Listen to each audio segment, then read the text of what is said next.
Hi, welcome to the National Restaurant Association Show Insider. I'm Mark Brandau with Nation's Restaurant News. I'm here with Jay Shavitz from Shift4. Jay, thanks so much for being with us. Hey, it's great to be here today. Thank you. Thank you. And so we have a nice big announcement for the show today. You guys have a rebrand that you're launching here with your platform. It's going from SkyTab to Shift4 Dine. What's new with the platform and what does it mean for the company? Great. So it's a big launch. It really shows that we're consolidating all of the experience that we have with Shift4. Look, Shift4 powers the guest experience in hotels, stadiums, entertainment venues, restaurants, luxury retail. We're unifying everything under one brand to really leverage all of the data that we're collecting, the transactional information that we capture, the workflows, the guest experience. Really, we're looking at a way to be able to standardize so many of the things that guests want to have happen now. Yeah. And we're really segmenting that out into these segments where we're powering anywhere people shop, dine, stay, and play. That's really that simple, but with a great boatload of functionality to go with it. And it gives you such a big, nice big picture view of the whole industry, not just restaurants, but across the experience economy, I think, when it comes to lodging, gaming. And I'm wondering what restaurant operators could learn from that perspective that you guys see elsewhere, across other experience industries. Well, what we're seeing, absolutely, yeah. We're seeing that the guests really want the type of customizable experience. When you go to a resort, you plan how long you're staying, what type of room you have, what experiences you have there. Same thing when you go to entertainment. You've got so many different options. And that's trickling down through all parts of that. You don't want guests to have a limited experience in a restaurant as much as possible, down to things like, what does that mean? Like customizing their loyalty programs, understanding what their favorites are when they come back, really being able to take the lessons learned across all these other industries that are really complementary to each other. You go to a nice resort, you're also gonna go to a lot of nice restaurants at the same time. So it's really just hand in glove. Yeah, that's great for the operator too. I mean, there's so many things that you can offer a guest, price, attractively. You get a lot of, I think, attachment of experiences that way. And I would think repeat business and loyalty.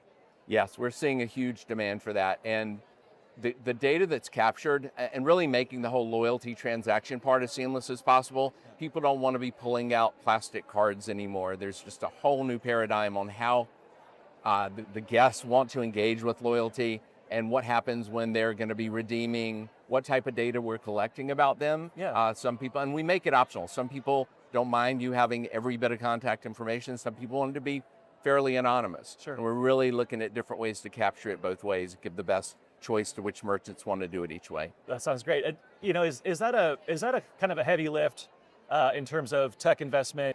But how should people be adjusting their tech strategies, their tech stack architecture for a moment right now? Great question. So you said something early on in that. You said, is it a heavy lift?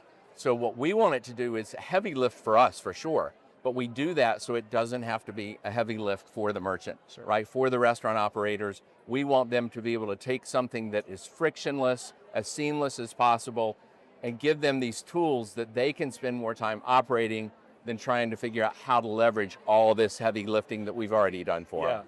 Yeah. And I wonder what that looks like at the unit level, during a shift. Yeah, look, we are walking this balance between making the technology as invisible as possible. We don't want the wait staff to have to go while they're busy, they're slammed and triple seated and, wide open during their busiest shifts to be able to have to figure out how to leverage the technology, right? We want the POS systems and the customer display systems and the kitchen display systems to be providing the types of feedback. Staff should be able to know when they go up to a terminal, what their sales are, how many open tickets they have, how many dishes haven't been fired yet. Those types of things that we're putting right in front of them so they can focus on getting back to the tables, working on that guest experience. Same thing for the kitchen. Really, you can automate certain parts of that, but a big, busy, slammed kitchen, someone who's running that point, the expediter, the kitchen manager, they need things right there at their fingertips. And that's really what we're focusing on, is distilling out that part of the experience so that it really is, it's so there in front of them that it feels invisible. Right. They don't have to look for it because it's right there in front of their eyes. Right. Hope that makes sense. It does. When we were talking before, you guys have helped us sponsor some research that we've done, around technology. And one thing that you said back then that really stuck with me is about embedded insights, that we can learn so much from our performance data, in the POS while we're working. The real value is making those things embedded, so that way, it flows naturally. To your point, I believe the way we're capturing data across all of these different industries, we're capturing the data for big, busy restaurants, for SMB restaurants, across that whole spectrum. Sure. Providing it in such a way during the shifts that the operators know which decisions to make, when to make them, insights that can really turn the curve on profitability, especially now. You've mentioned several times about the creeping expenses, everything, food, fuel, operations, labor, every part of that. But to be able to make these decisions so quickly, again, that they're not really having to think about the technology, they know that. And I really believe over the next 5-6 years and well beyond that into the future, the operations that are really going to thrive are not the ones with the best menu. They're going to be the ones with the best data and the best execution on that data. Well said, I completely agree. Before I let you go, just one more question, and this one's about security, only because the modern tech stack in a restaurant is wildly distributed right now, especially just from the POS. It's not just a terminal anymore. Our servers have lots of handhelds. There are contactless payment. I think that it can be pretty complex, but how do we make sure it's secure as well?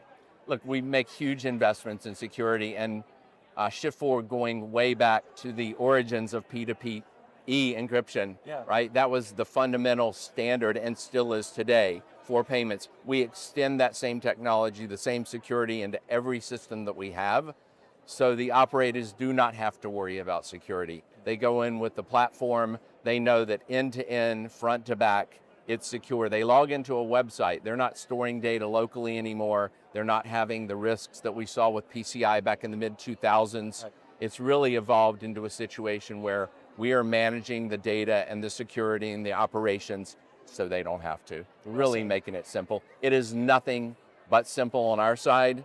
We absolutely make it simple for them. All right, well said.